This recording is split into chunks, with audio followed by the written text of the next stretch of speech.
तर ही थेट दृश्य आपण बीडच्या परळीमधली पाहतोय। परळीमध्ये अजित पवारांच्या जनसन्मान यात्रेला सुरुवात झाली आहे।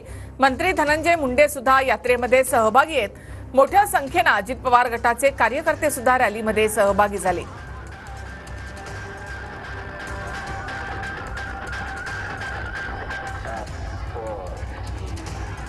तर मुख्यमंत्री लाडकी बहीण योजनेचा प्रसार आणि त्याचबरोबर अजित पवार यांची जनसन्मान यात्रा।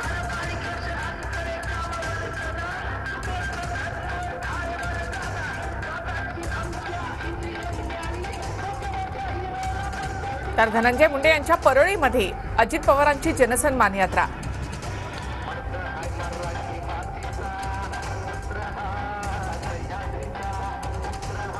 पुन्हा एकदा अजित पवारांच्या जनसन्मान यात्रेमध्ये गुलाबी रंग दिसून आलाय। तर डीजेच्या तालावर ठेका धरत जनसन्मान यात्रा या ठिकाणी सुरू झाली आहे।